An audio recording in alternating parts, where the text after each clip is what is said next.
Italy के एकीकरण की कहानी, the unification of Italy.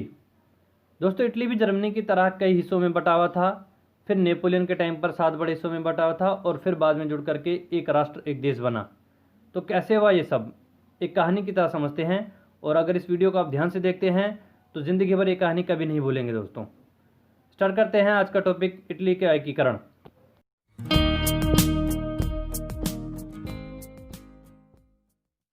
Hello दोस्तों, मैं हूं आपका साथी और गाइड अरुण, और ले चलता हूं आपको इटली के हिस्टोरिकल बैकग्राउंड के एक सफ़र पर, जहां हम जानेंगे कि इटली का एकीकरण आखिरकार कैसे हुआ। तो शुरुआत करेंगे इटली के बिल्कुल हिस्टोरिकल बैकग्राउंड से, एंशिएंट टाइम से, मतलब प्राचीन समय से।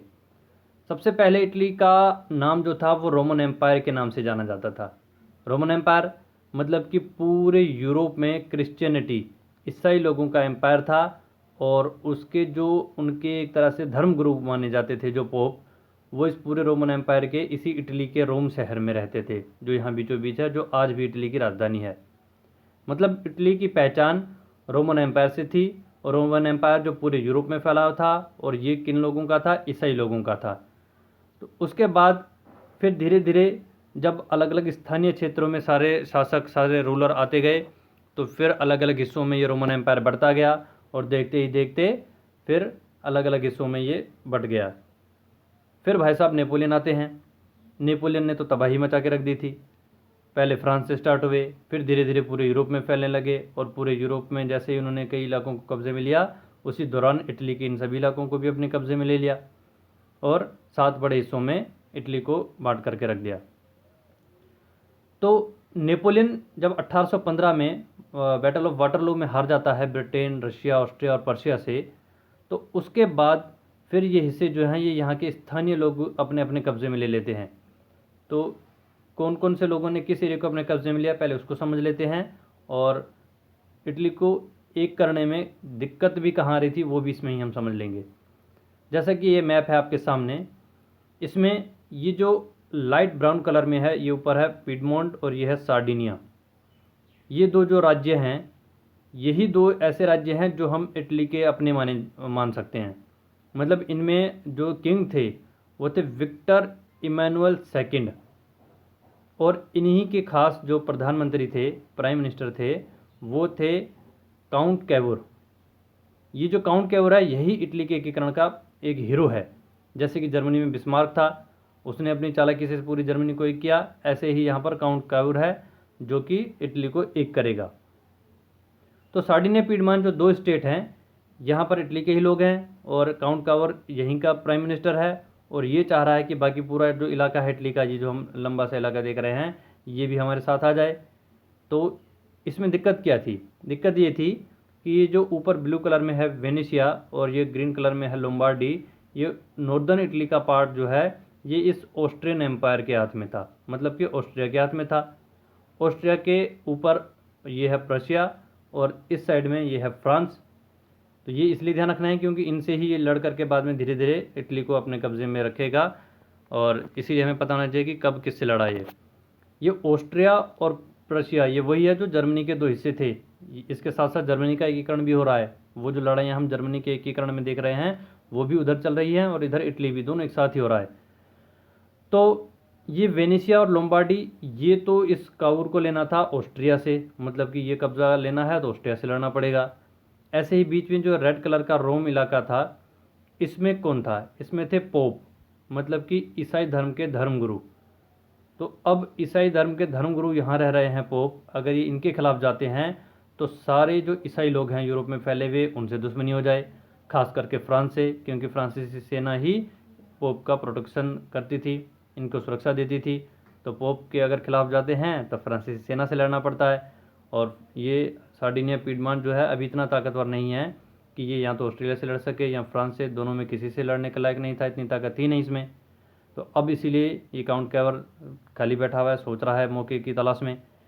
तीसरा जो नीचे का इलाका है येलो कलर्स में, नेपल्स और 2 सिसिलीज, ये जो 2 सिसिलीज स्टेट्स हैं, ये सारे थे बर्बन डायनेस्टी, मतलब जो बर्बन साम्राज्य था, जो फ्रांस और स्पेन में ऑलरेडी शासन कर रहा था, वहाँ के राजाओं के अंडर में। तो घूम फिर करके फिर वही बात कि अगर यहाँ कब्जा करना है तो फ्रांस से लड़ना पड़ेगा।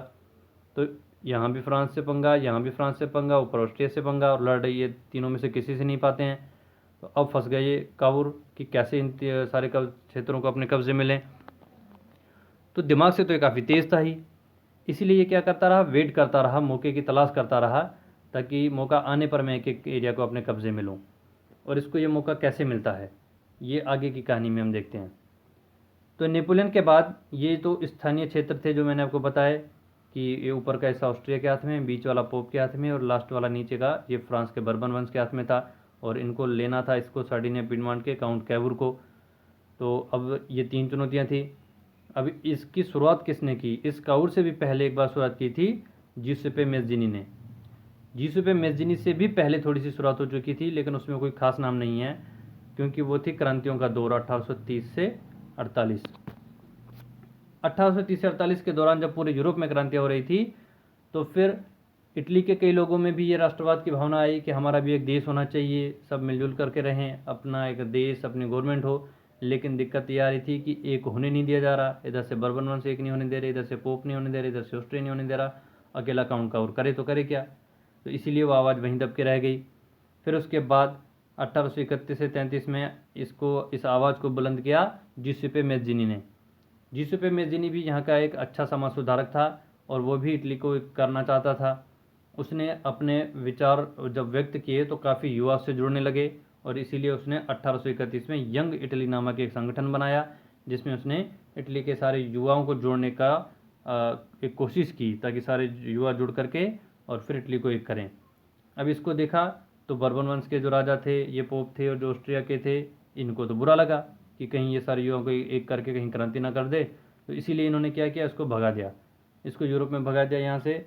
तो इसने फिर यूरोप में जा कर के एक और संगठन बनाया, यंग यूरोप, 1833 में, ताकि पूरे यूरोप के युवाओं को जागृत कर सके और सब मिल करके पूरे यूरोप में राष्ट्रवाद का विचार को फैलाएं।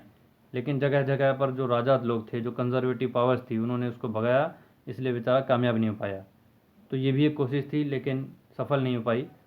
सफल होता है काउंट कैवूर। तो इस जियुसेप्पे मैज़्ज़िनी के बाद फिर टर्न आता है काउंट कैवूर का, और ये ज़बरदस्त योद्धा होता है, दिमाग से चलता है और पूरी इटली को अपने कब्जे में कर लेता है। क्या करता है समझते हैं। इसकी कहानी की शुरुआत होती है 1854 से। 1854, 1854 और 56 में पहला युद्ध हुआ था, क्रीमिया बैटल कह सकते हैं हम। क्रीमिया की लड़ाई में जो रूस और तुर्की है, वो दोनों आपस में लड़ रहे थे। अब उसमें तुर्की का साथ देने फ्रांस भी पहुंचा, और इधर से ये जो काउंट कैवूर है, जो सार्डिनिया पिडमॉन्ट से है, ये दोनों ही पहुंचे। दोनों ही तुर्की का साथ दे रहे हैं रशिया के खिलाफ, और तुर्की जीत जाता है, रशिया हार जाता है। तो जब ये फ्रांस और ये कावूर एक साथ लड़ रहे थे तुर्की के लिए, तभी फ्रांस देख लेता है कि यार ये तो ज़बरदस्त आदमी है, और बहुत ही ज़्यादा माइंडेड आदमी है, बड़े अच्छे तरीके से इसने तो हमारा साथ दिया है युद्ध में। वो इसकी योग्यता से खुश हो जाता है। तो फ्रांस फिर इससे संधि कर लेता है कि आगे हम कभी भी कोई लड़ाई होगी तो एक दूसरे का साथ देंगे। और यही तो इसको चाहिए था काउंट कैवूर को, क्योंकि इसे ऑस्ट्रिया से भी लड़ना था, और रोम लेने के लिए फ्रांस तो मतलब साथ में रहेगा, तो फिर फ्रांस से पंगा भी नहीं होगा। तो इसने क्या किया, फिर फ्रांस की सहायता से 1858 में ऑस्ट्रिया के खिलाफ लड़ाई स्टार्ट कर दी, क्योंकि इसे ऑस्ट्रिया से लोम्बार्डी और वेनेशिया चाहिए थे। तो फ्रांस ने इसका साथ दिया, और इसी मौके का फ़ायदा उठा करके कावूर ने सबसे पहले ये लोम्बार्डी इलाका अपने कब्जे में ले लिया। अब इसी लड़ाई के बीच में फ्रांस गद्दारी कर बैठता है। वो सोचता है इसके चक्कर में मैं क्यों ऑस्ट्रिया से दुश्मनी लूँ, तो वो युद्ध के बीच में ही पीछे हट जाता है। अब युद्ध में वो पीछे हट गया तो कावूर फंस गया। वो सोचता है अकेला तो मैं लड़ नहीं पाऊंगा, तो उसके साथ ये भी अपनी सेना को वापस ले लेता है, और सिर्फ लोम्बार्डी इसके हाथ में आता है, वेनेशिया भी रह जाता है। लेकिन ऑस्ट्रिया इसके खिलाफ कोई कार्रवाई नहीं करता है, क्योंकि वो ऑलरेडी पर्शिया से लड़ाई में फंसा हुआ रहता है। तो अब इसके पास लोम्बार्डी तो आ गया, वेनेशिया रह गया। अब आगे ये लड़ाई भी नहीं करना चाहता, क्योंकि इतनी पावर इसके पास थी नहीं। फिर ये वेट करता है। फिर ये क्या करता है, फिर 1860 में ये जो साउथ इटली है, येलो कलर में, टू इटली स्टेट्स और नेपल्स, यहाँ पर जो फ्रांस के बर्बन वंश का शासन था, अगर ये डायरेक्ट अटैक करने जाए तो फिर उनसे लड़ना पड़े। तो इसलिए इसने एक रास्ता निकाला कि यहाँ का एक प्रसिद्ध समाज सेवी एक नेता था, गैरिबाल्डी।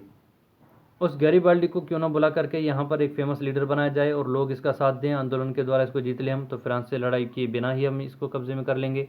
ये दिमाग लगाया कावूर ने। और गैरीबाल्डी को बुलाया, उसको कहा कि हमारे जो किंग हैं विक्टर इमैनुअल सेकंड और उसके प्रधानमंत्री जो ये खुद हैं काउंट कैवुर, हम आपका साथ देंगे, आप दोनों आप जाओ और इन स्टेट्स पर जा कर के आंदोलन करो। और गैरीबाल्डी यहाँ काफ़ी लोकप्रिय नेता था, उसको यहाँ के सभी लोगों ने सपोर्ट किया और उसने एक बड़ा आंदोलन चलाया। उस जन आंदोलन में लोगों ने उसका सपोर्ट किया और फिर जो बर्बन वंश थे वो मजबूर हुए जनमत संग्रह कराने पर। जनमत संग्रह का मतलब यहाँ के लोगों से पूछा जाए कि आपको क्या चाहिए, आपको सार्डिनिया पिंडबांड के साथ जाना है, कावूर के साथ जाना है मतलब, या फिर हमारे बर्बन वंश के साथ में ही रहना है। तो जनमत संग्रह में लोगों ने कावूर, गैरीबाल्डी, सार्डिनिया पिंडबांड इन लोगों का साथ दिया, तो बर्बन वंश को यहाँ पर मजबूरी से हटना पड़ा। तो कावूर की इस कूटनीतिक चाल के कारण अब 2 सिसिली स्टेट्स और नेपल्स, येलो कलर का पूरा इलाका भी उसके हाथ में आ जाता है। लेकिन यहाँ प्रमुख अभी भी गैरीबाल्डी है। गैरीबाल्डी और कॉन्फिडेंस में आकर के ऐलान कर देता है कि जैसे हमने इसको लिया है इस रोम को भी अब अपने कब्जे में लेंगे और वेनेशिया को भी ले लेंगे। लेकिन कावूर इससे घबरा जाता है क्योंकि उसको तो सब पता है कि ये मरवाएगा, ये रोम के चक्कर में फ्रांस से लड़वाएगा, वेनेशिया के चक्कर में ऑस्ट्रिया से लड़वाएगा और वहाँ से तो हम जीतने नहीं। तो जो लोम्बार्डी और ये जो 2 सिसिली स्टेट्स हमारे हाथ में आए हैं कहीं ये भी न चले जाएँ यहाँ से। तो फिर वो क्या करता है, इस गैरीबाल्डी को ही भगा देता है यहाँ से कि इस तरीके से हमें किसी से युद्ध नहीं लड़ना है और जो अपने पास है वही ठीक है। तो इस तरीके से अब गैरीबाल्डी को भी साइड कर लिया जाता है। फिर कावूर अब आगे बढ़ता है। अब उसको चाहिए क्या, ये लोम्बार्डी तो पहले से ले लिया उसने अपने कब्जे में, ये गैरीबाल्डी की मदद से ले लिया और लोम्बार्डी फ्रांस की मदद से ले लिया, रह गए वेनेशिया और रोम। अब वो फिर मौके का इंतज़ार करता है कि जैसे ही ये ऑस्ट्रिया कहीं और उलझे या फिर ये फ्रांस कहीं और उलझे तो इनको ले लूँ मैं। तो फिर क्या होता है, 1866 में ये मौका मिलता है काउंट कैवूर को। 1866 में ऑस्ट्रिया और पर्शिया इन दोनों की आपस में लड़ाई स्टार्ट हो जाती है, जैसा कि हमने जर्मनी के एकीकरण में देखा था। और इसी मौके का तो इंतज़ार था इसको काउंट कैवूर को कि ऑस्ट्रिया अब पर्शिया की तरफ उलझ रहा है तो पर्शिया का साथ दे देते हैं और फिर ऑस्ट्रिया को हराएंगे तो अपना वेनेशिया छीन लेंगे। और यही इसने किया, 1866 में पर्शिया का साथ दिया और इस लड़ाई में पर्शिया ही जीता, ऑस्ट्रिया हार गया। तो फिर इस वेनेशिया को भी इसने कावूर ने अपने कब्जे में ले लिया। तो अब इसकी इस एक और कूटनीतिक चाल से इसको वेनेशिया भी मिल गया, पहले फ्रांस की मदद से लोम्बार्डी भी मिल गया था, गैरीबाल्डी की मदद से 2 सिसिली स्टेट्स भी मिल गए थे और सार्डिनिया पिंडबांड तो पहले से ही इसके पास थे। बच गया सिर्फ रोम, जिसके लिए इसको यहाँ के पोप से पंगा लेना था, मतलब कि फ्रांस से पंगा लेना था। और फ्रांस से अभी भी ये लड़ने की हालत में नहीं है क्योंकि अभी भी इतनी ताकत नहीं थी इसमें। फिर इंतज़ार करने लगा, फिर मौका मिला उसको 1870 में, उसी फ्रांस की लड़ाई हुई प्रशिया से। और प्रशिया तो इसका अब दोस्त बन चुका था क्योंकि ऑस्ट्रिया की लड़ाई में भी इसने इसका साथ दिया था। फिर से इस मौके का फ़ायदा उठाया कावूर ने और प्रशिया का साथ दिया फ्रांस के खिलाफ। और अब प्रशिया भी काफ़ी ताकतवर हो चुका था। फिर प्रशिया ने 1870 में फ्रांस को हराया और उसी लड़ाई में यह रोम भी इटली को मिल गया। तो यहाँ इस तरीके से 1870 में कावूर की सारी चालें कामयाब हो जाती है और इटली का पूरा इलाका धीरे धीरे उसके कब्जे में आ जाता है। और 1870 में ही काउंट कावूर पूरी इटली को एक करके एक राज्य, एक राष्ट्र, एक देश की घोषणा करता है, जिसका राजा बनाया गया उसी राजा को जो कावूर का राजा था पहले से, विक्टर इमैनुअल सेकंड। और पूरी इटली का एक प्राइम मिनिस्टर जिसके पास पूरी पावर हो वो बन गया काउंट कावूर। तो इसे ही कहते हैं इटली का एकीकरण। उम्मीद करता हूँ आपको ये कहानी बहुत अच्छे से समझ में आई होगी। अब अगर आप इस कहानी को लंबे समय तक याद रखना चाहते हैं तो इस तरह की टाइमलाइन को फॉलो किया करें कि पहले ये रोमन एम्पायर के हिस्से में बटा हुआ था, फिर नेपोलियन ने अपने कब्जे में लिया, फिर 1830-48 की क्रांतियों में राष्ट्रवाद की भावना आई लेकिन कुछ हुआ नहीं ज़्यादा खास। 1831 और 33 में उसने जिसेपे मेज़ी ने यंग इटली और यंग यूरोप बनाए लेकिन वो भी ज़्यादा कामयाब नहीं हुआ। फिर यहाँ पूरी कहानी कावूर की आती है। क्रीमी के युद्ध में फ्रांस के साथ उसका विश्वास जीता है, फिर फ्रांस के साथ मिलकर के लोम्बार्डी लेता है ऑस्ट्रिया से 58 में। फिर 60 में ऑस्ट्रिया पर्शिया के युद्ध में वेनेशिया को 60 में जाकर के इसे 2 सिसिली स्टेट्स को ले लेता है अपने कब्जे में। 1860 में ऑस्ट्रिया और पर्शिया के युद्ध का फ़ायदा उठा करके वेनेशिया को ले लेता है और लास्ट में 1870 में फ्रांस और पर्शिया के युद्ध में पर्शिया का साथ दे करके रोम को भी अपने कब्जे में ले लेता है। तो यहाँ ईयर वाइज इस तरीके से आप करेंगे तो आपको कहानी जल्दी जल्दी जुड़ती हुई नज़र आएगी और अच्छे से रिवीजन भी हो जाएगा। 2-4 बार अच्छे से रिवाइज कर लोगे तो ज़िंदगी भर इस कहानी को कभी नहीं भूलोगे।